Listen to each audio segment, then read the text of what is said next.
جنت جو دار المومنین ہے اور جہنم جو دار الکفار ہے. اللہ سبحانہ وتعالی نے یہ دو انجام رکھے ہیں اپنے دو قسم کے بندوں کے لیے، کیونکہ نہ وہ دنیا میں برابر ہیں اور نہ وہ آخرت میں برابر ہو سکتے ہیں. لیکن کوئی بھی شخص صرف اپنی کوشش سے جنت میں نہیں پہنچ سکتا جب تک کہ اللہ سبحانہ وتعالیٰ کی رحمت اس کو نہ ڈھانپ لے. تو اس لیے انسان کو ہمیشہ ہمیشہ اللہ تعالیٰ سے جنت کی دعا کرتے رہنا چاہیے اور اس کا حریص بھی رہنا چاہیے اور اس کا شوق انسان کو ہونا چاہیے. تو چند ایک وہ کام جو جہنم میں لے جانے والے ہیں، ان میں سب سے پہلے شرک. اللہ تعالیٰ فرماتے ہیں اِنَّهُ مَن يُشْرِكْ بِاللَّهِ فَقَدْ حَرَّمَ اللَّهُ عَلَيْهِ الْجَنَّةَ وَمَأْوَاهُ النَّارُ. جو شخص اللہ سے شرک کرتا ہے اللہ نے اس کے لیے جنت حرام کر دی اور اس کا ٹھکانہ دوزخ ہے. پھر نماز نہ پڑھنا. جہنم والوں سے پوچھا جائے گا ما سلککم فی سقر قالوا لم نک من المصلین. اہل جہنم سے جب پوچھا جائے گا کہ تمہیں کیا چیز دوزخ میں لے گئی، وہ کہیں گے ہم نماز ادا نہیں کیا کرتے تھے. پھر زکوٰۃ کا نہ دینا. رسول اللہ صلی اللہ علیہ وسلم نے فرمایا زکوٰۃ روکنے والا قیامت کے دن آگ میں ہوگا. پھر نبی صلی اللہ علیہ وسلم کے بارے میں جھوٹی حدیثیں بیان کرنا. آپ نے فرمایا جس نے مجھ پر جھوٹ باندھا، مجھ سے جھوٹی بات روایت کی، وہ جہنم میں ہوگا. پھر گناہوں کو حقیر سمجھنا کہ کوئی بات نہیں. آپ نے فرمایا معمولی گناہوں سے بھی اپنے آپ کو بچاؤ کیونکہ اللہ کے ہاں ان کی بھی تفتیش ہو سکتی ہے. پھر غیبت کرنا.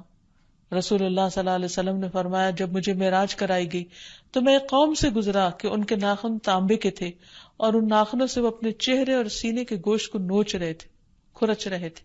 تو کس قدر بدنما بھیانک شکلیں بن گئی ہوں گی. تو میں نے کہا کہ اے جبرائیل یہ کون لوگ ہیں؟ آپ نے فرمایا یہ وہ لوگ ہیں جو دنیا میں دوسروں کا گوشت کھاتے تھے، یعنی ان کی عزتوں کے پیچھے پڑ جاتے تھے. پھر اسی طرح لعنت اور ناشکری کرنا. نبی صلی اللہ علیہ وسلم نے فرمایا اے عورتوں کی جماعت صدقہ کرو کیونکہ میں نے جہنم میں زیادہ تم کو دیکھا ہے. انہوں نے کہا یا رسول اللہ صلی اللہ علیہ وسلم ایسا کیوں؟ آپ نے فرمایا تم لعن طعن بہت کرتی ہو اور شوہر کی ناشکری کرتی ہو. پھر اسی طرح غلط کمائی سے صلہ رحمی کرنا. پھر 3 دن سے زیادہ ناراض رہنا، یعنی کسی مسلمان بھائی کو چھوڑنا 3 دن سے زیادہ جائز نہیں. اگر بول چال اس طرح بند کر دی اور اسی حالت میں انسان مر گیا تو جہنم میں جائے گا. پھر اسی طرح جانوروں پر ظلم کرنا. پھر تکبر کرنا، گفتگو میں بد احتیاطی کرنا، جھوٹ بولنا. اس کے برعکس جو چیزیں جنت میں لے جانے والی ان میں سب سے پہلے کلمہ توحید لا الہ الا اللہ، یعنی اللہ سبحانہ وتعالیٰ کو ایک ماننا.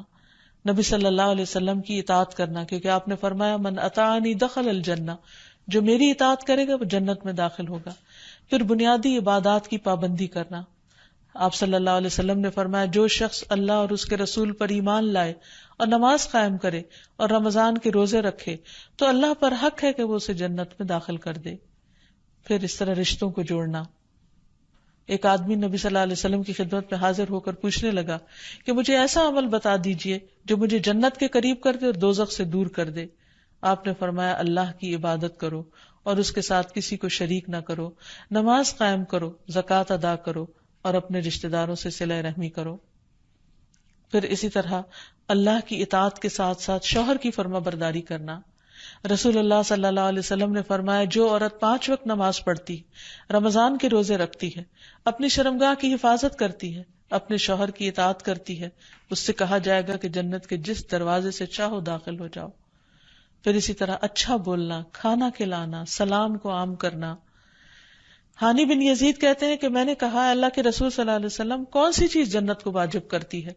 آپ نے فرمایا تم عمدہ کلام اور کھانا کھلانے کو لازم پکڑو، اور ایک روایت میں ہے اور سلام پھیلانے کو لازم پکڑو. پھر اسی طرح مریض کی عیادت کرنا، کسی سے اللہ کی خاطر ملاقات کرنے کے لیے جانا.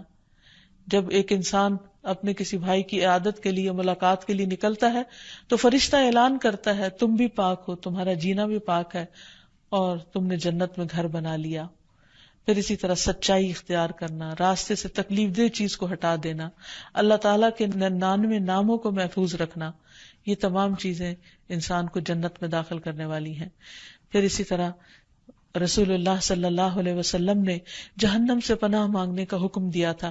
آپ نے فرمایا اللہ سے جہنم کے عذاب کی پناہ مانگا کرو کہ اللہ تعالیٰ اس سے محفوظ رکھے. رسول اللہ صلی اللہ علیہ وسلم نے فرمایا جو شخص 3 مرتبہ جہنم سے پناہ مانگ لے تو جہنم خود کہتی ہے اے اللہ اس بندے کو مجھ سے بچا لے. پھر اسی طرح ربنا اننا آمنا فاغفر لنا ذنوبنا وقنا عذاب النار. پھر قرآنی دعاؤں میں سے سب سے پہلے ربنا اننا آمنا فاغفر لنا ذنوبنا وقنا عذاب النار. اے ہمارے رب بے شک ہم ایمان لے آئے لہٰذا ہمارے گناہ بخش دے اور ہمیں آگ کے عذاب سے بچا لے. ایک اور دعا ہے ربنا اصرف عنا عذاب جہنم ان عذابها کان غراما انها ساءت مستقرا ومقاما. اے ہمارے رب ہمیں جہنم کے عذاب سے بچائے رکھنا کیونکہ اس کا عذاب ٹلنے والا نہیں، بے شک وہ بری ٹھہرنے کی جگہ اور اقامت کی جگہ ہے. پھر ہے ربنا ما خلقت هذا باطلا سبحانک فقنا عذاب النار. اے ہمارے رب تو نے یہ بے مقصد پیدا نہیں کیا، تو پاک ہے سو ہمیں آگ کے عذاب سے بچا. پھر ایک اور دعا ہے ربنا انک من تدخل النار فقد اخزیتہ وما للظالمین من انصار. اے ہمارے رب بلا شبہ تو جسے آگ میں ڈالے یقیناً تو نے اس کو رسوا کر دیا اور ظالموں کے لیے کوئی مددگار نہیں. اسی طرح نبی صلی اللہ علیہ وسلم نے جو دعائیں سکھائیں ان میں ہے اللہم انی اعوذ بک من الکسل والہرم والمأثم والمغرم ومن فتنة القبر وعذاب القبر ومن فتنة النار وعذاب النار. اے اللہ بے شک میں تیری پناہ مانگتا ہوں سستی سے، بہت زیادہ بڑھاپے سے، گناہ سے، قرض سے، قبر کی آزمائش اور عذاب سے، اور آگ کی آزمائش اور آگ کے عذاب سے. پھر اسی طرح انسان رات کو سوتے وقت جہنم سے اللہ کی پناہ مانگے. نبی صلی اللہ علیہ وسلم بستر پر لیٹ کر یہ دعا پڑھتے الحمد للہ الذی کفانی و آوانی الحمد للہ الذی اطعمنی و سقانی الحمد للہ الذی من علی فافضل اللہم انی اسألک بعزتک ان تنجینی من النار. ساری تعریف اللہ کے لیے جس نے میری کفایت کی اور مجھے ٹھکانہ دیا. ساری تعریف اس اللہ کے لیے ہے جس نے مجھے کھلایا اور پلایا، اور ساری تعریف اس اللہ کی ہے جس نے مجھ پر مہربانی کی اور احسان کیا. اے اللہ میں تجھ سے تیری عزت کے واسطے سے سوال کرتا ہوں کہ تو مجھے آگ سے نجات دے. اسی طرح جنت کے حصول کے لیے بھی دعائیں مانگنی چاہیے، اور جو شخص 3 بار جنت کے لیے دعا کرتا ہے تو جنت پکارتی ہے، خود کہتی ہے کہ اے اللہ اس کو مجھ میں داخل کر. پھر جب جنت مانگے تو انسان جنت الفردوس مانگے، جیسے کہ حدیث میں آتا ہے. آپ نے فرمایا جنت کے 100 درجے ہیں، ہر 2 درجوں کے درمیان اتنا فاصلہ جیسے زمین و آسمان کا فاصلہ، اور فردوس اس کا اعلیٰ ترین درجہ ہے. اس سے 4 نہریں نکلتی ہیں اور اس کے اوپر عرش ہے. جب بھی تم اللہ سے سوال کرو تو جنت الفردوس کا کرو. جنت کے حصول کے لیے قرآنی دعا ہے جو حضرت آسیہ نے مانگی تھی رب ابنی لی عندک بیتا فی الجنہ. اے میرے رب میرے لیے اپنے پاس جنت میں گھر بنا دے. پھر نبی صلی اللہ علیہ وسلم کی دعاؤں میں سے ہے اللہم انی اسألک الجنۃ واعوذ بک من النار. اے اللہ میں تجھ سے جنت کا سوال کرتا ہوں اور جہنم سے پناہ مانگتا ہوں.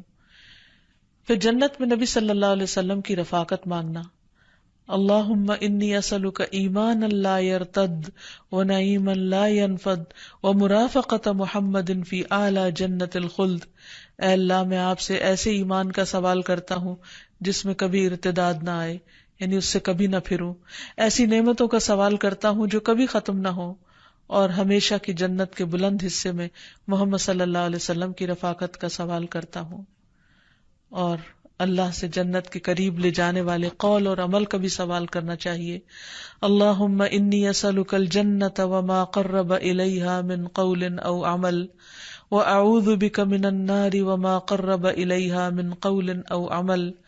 اے اللہ میں تجھ سے جنت کا سوال کرتا ہوں اور ہر اس قول اور عمل کی توفیق کا سوال کرتا ہوں جو اس سے قریب کر دے، اور میں جہنم سے تیری پناہ میں آتا ہوں اور ہر اس قول اور عمل سے پناہ مانگتا ہوں جو جہنم سے قریب کر دے۔ یا رب العالمین، تو ہم سب کو اپنی رحمت سے جنت میں داخل فرما اور جہنم سے محفوظ رکھ۔ وآخر دعوانا ان الحمد للہ رب العالمین۔ السلام علیکم ورحمۃ اللہ وبرکاتہ۔